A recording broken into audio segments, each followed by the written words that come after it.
Class 10-এর শিক্ষার্থীরা, তোমরা ইতিপূর্বে ইউনিট টেস্ট 2 এর আনসার পেপার সাবজেক্ট সায়েন্স এর পার্ট 1 পেয়ে গেছো। এখন তোমাদেরকে পার্ট 2 দেওয়া হবে। তোমরা এগুলি ভালো করে খাতায় লিখে শিখবে এবং মুখস্থ করে নিবে। এখানে দেখো গ্রুপ বি মার্কস 25 দেওয়া আছে, অর্থাৎ প্রতিটি প্রশ্ন উত্তরের মার্ক 2 বা 3 থাকবে। তোমরা ভালো করে দেখে নিবে। তোমাদেরকে আগে 25টি প্রশ্ন উত্তর দেওয়া হয়েছে, অর্থাৎ গ্রুপ এ 25টি প্রশ্ন ছিল, সেটি দেওয়া হয়েছে। এখন তোমাদেরকে গ্রুপ বি তে কোয়েশ্চন নাম্বার 26, লোহার বস্তুতে রঙের প্রলেপ দেওয়া হয় কেন?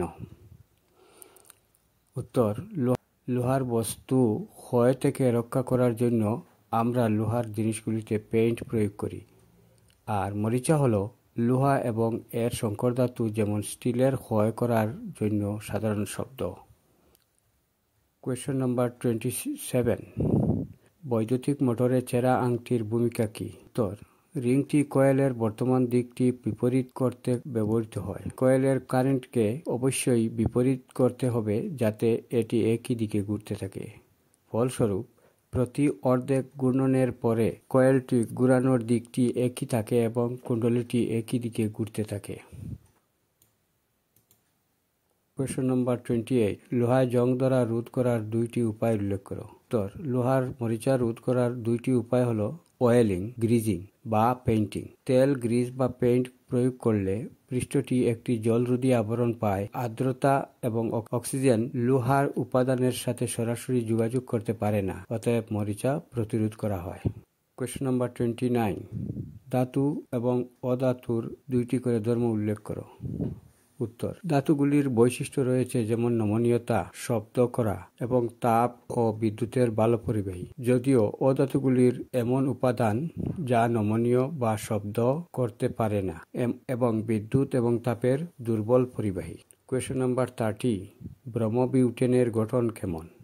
উত্তর, 1 ব্রোমোবিউটানল C4H9Br সূত্রসহ অর্গানোব্রোমিন যৌগ এর গঠন হলো, তোমরা এই গঠনটি দেখে খাতায় লিখে নিবে। তোমাদেরকে এগুলি ক্লাসে বোর্ডেও লিখে দেওয়া হয়েছে।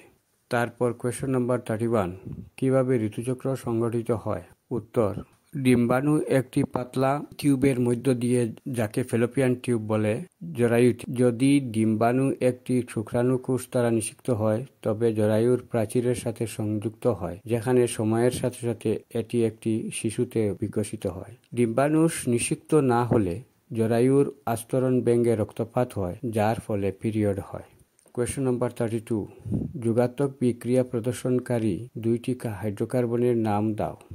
উত্তর, প্রদত্ত হাইড্রোকার্বনগুলির মধ্যে C3H6 এবং C2H2 হল একমাত্র অসম্পৃক্ত হাইড্রোকার্বন। অতএব শুধুমাত্র C3H6 এবং C2H2 যুগ প্রতিক্রিয়ার মধ্য দিয়ে যায়। কোয়েশ্চন নাম্বার 34, রোধের SI একক কি? একটি বৈদ্যুতিক মোটর 220 ভোল্ট লাইন থেকে 5 অ্যাম্পিয়ার নেয়। 2 ঘন্টায় ব্যবহৃত কি পরিমাণের শক্তি নির্ধারণ করো। তোমরা উত্তরটি এখান থেকে লিখে নিবে। রোধের SI একক হলো ওম, ভোল্ট প্রতি অ্যাম্পিয়ারে। তোমরা এই অঙ্কটি খাতায় লিখে নিও এবং শিখে নিবে। তারপর কোয়েশ্চন নাম্বার 35, নিচে দেওয়া সার্কিটের 3টি প্রতিরোধক R1 5 ওম, R2 10 ওম এবং R3 30 ওম এবং একটি 12 ভোল্টের ব্যাটারি সংযুক্ত রয়েছে। তোমরা গণনা করো 1 নম্বর সার্কিটে মোট প্রতিরোধের পরিমাণ এবং 2 নম্বর বর্তনীটিতে কি পরিমাণের বিদ্যুৎ খরচ হয়েছে। তোমরা সমাধানটি দেখে খাতায় লিখে নিবে এবং এগুলি ভালো করে বুঝে নিবে। শেষ প্রশ্ন, কোয়েশ্চন নাম্বার 36, অ্যামিবার দ্বিবিভাজন পদ্ধতিটি বর্ণনা করো। উত্তর, সাধারণত অ্যামিবার এই প্রজনন প্রক্রিয়ার অধীনে বাইনারি ফিশনের মাধ্যমে অযৌন প্রজননের মধ্য দিয়ে যায়। প্যারেন্ট সেল 2টি নতুন কন্যা কোষে বিভক্ত হয় এবং এই প্রতিক্রিয়া চলাকালীন পিতামাতার কোষের জেনেটিক উপাদানের অনুলিপি এবং বিভাজন উভয়ই ঘটে এবং প্রতিটি কন্যা কোষ পিতামাতার একক কপি পায়। তোমরা এতক্ষণ ধৈর্য ধরে ভিডিওটি দেখার জন্য অনেক ধন্যবাদ। চ্যানেলটি লাইক এবং সাবস্ক্রাইব করবে। ইউটিউব চ্যানেলে আমার এই চ্যানেলটি সার্চ করবে এবং চ্যানেলটি সাবস্ক্রাইব করবে। ধন্যবাদ।